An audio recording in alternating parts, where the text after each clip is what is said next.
नमस्कृत्य नरं चैव नरोत्तमं देवीं सरस्वतीं व्यासं ततो जयमुदीरयेत्।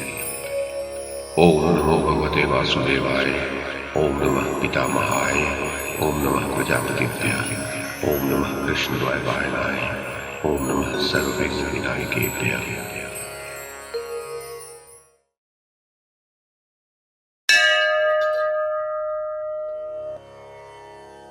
संजय ने कहा, महाराज धृतराष्ट्र,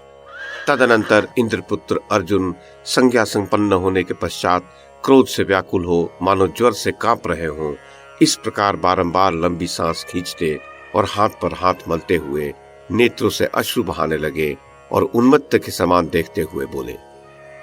मैं आप लोगों के सामने सच्ची प्रतिज्ञा करके कहता हूं, कल जयद्रथ को अवश्य मार डालूंगा। महाराज, यदि वह मारे जाने के भय से धृतराष्ट्र पुत्रों को छोड़ नहीं देगा, मेरी पुरुषोत्तम श्री कृष्ण की अथवा आपकी शरण में नहीं आ जाएगा, तो कल उसे अवश्य मार डालूंगा। जो धृतराष्ट्र के पुत्रों का प्रिय कर रहा है, जिसने मेरे प्रति अपना सौहार्द भुला दिया है तथा जो बालक अभिमन्यु के वध में कारण बना है, उस पापी जयद्रथ को कल अवश्य मार डालूंगा। युद्ध में जयद्रथ की रक्षा करते हुए जो कोई भी मेरे साथ युद्ध करेंगे, वे द्रोणाचार्य और कृपाचार्य ही क्यों न हो, उन्हें अपने बाणों के समूह से आच्छादित कर दूंगा। यदि संग्राम भूमि में ऐसा न कर सकूं, तो पुण्यात्मा पुरुषों के उन लोगों को जो शूरवीरों को प्रिय है न प्राप्त करूं।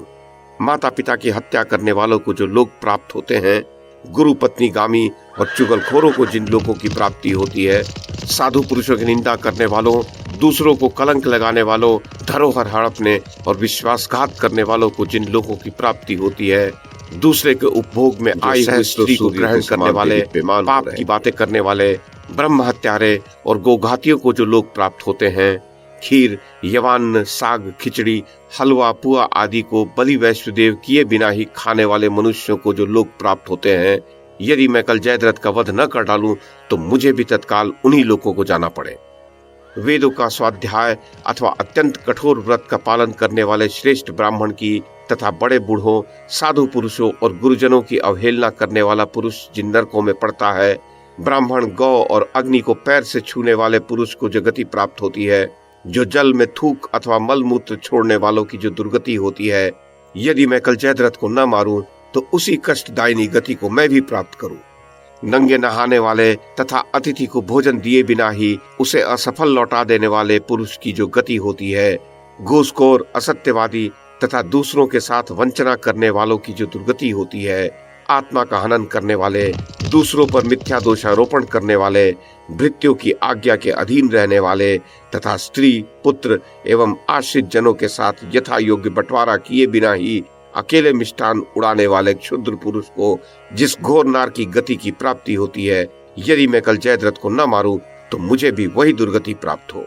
जो निशंस स्वभाव का मनुष्य शरणागत, साधु पुरुष तथा आज्ञा पालन में तत्पर रहने वाले पुरुष को त्याग कर उसका भरण पोषण नहीं करता, जो उपकारी की निंदा करता है, पड़ोस में रहने वाले योग्य व्यक्ति को श्राद्ध का दान नहीं देता और अयोग्य व्यक्ति को तथा शूद्रा के स्वामी ब्राह्मण को देता है, जो मद्य पीने वाला, धर्म मर्यादा को तोड़ने वाला, कृतघ्न और स्वामी की निंदा करने वाला है, ऐसे सभी लोगों को जो दुर्गति प्राप्त होती है, उसी को मैं भी शीघ्र ही प्राप्त करूं, यदि कल जयद्रथ का वध न कर डालूं। जो बाएं हाथ से भोजन करते हैं, गोद में रखकर खाते हैं, जो पलाश के आसन का और तेंदू की दातुन का त्याग नहीं करते तथा उषा काल में सोते हैं, उनको जो नरक लोक प्राप्त होते हैं, वे ही मुझे भी मिले, यदि मैं जयद्रथ को न मार डालूं। जो ब्राह्मण होकर शीत से और क्षत्रिय होकर युद्ध से भयभीत होते हैं, जिस गांव में एक ही कुएं का जल पिया जाता हो और जहां कभी वेद मंत्रों की ध्वनि न हुई हो, ऐसे स्थानों में जो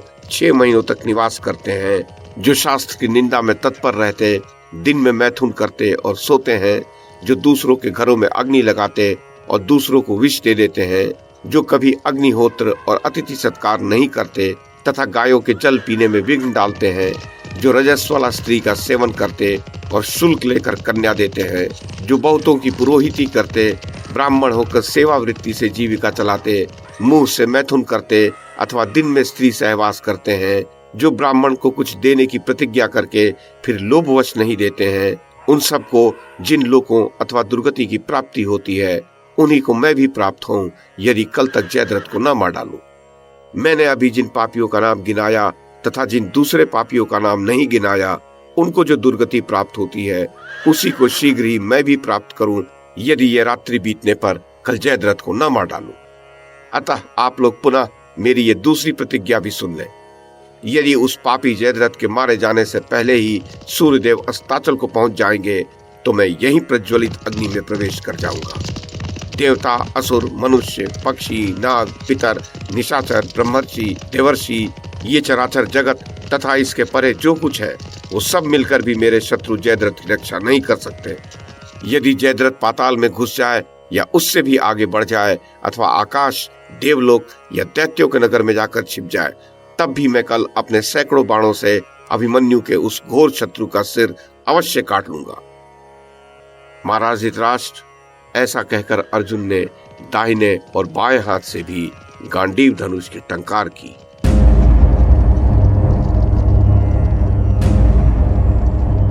उसकी ध्वनि दूसरे शब्दों को दबाकर संपूर्ण आकाश में गूंज उठी।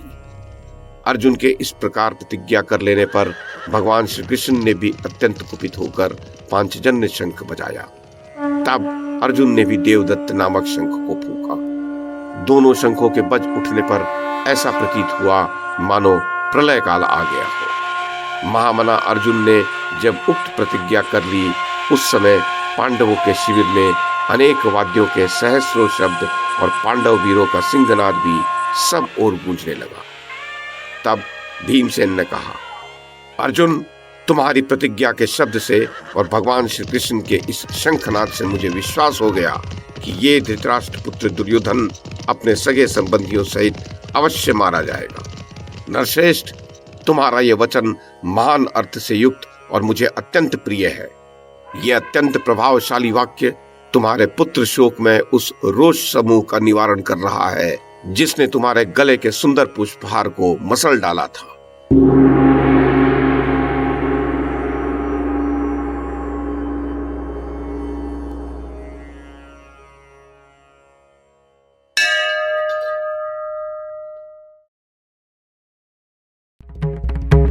YouTube के माध्यम से महाभारत की कथा को एक श्रृंखला के रूप में प्रस्तुत करने का हमारा ये प्रयास यदि आपको सराहनीय लगा हो तो कृपया इस कड़ी को लाइक और शेयर करें, चैनल को सब्सक्राइब करें और बेल आइकन को दबाएं। साथ में अन्य लोगों को भी देखने के लिए प्रेरित करें।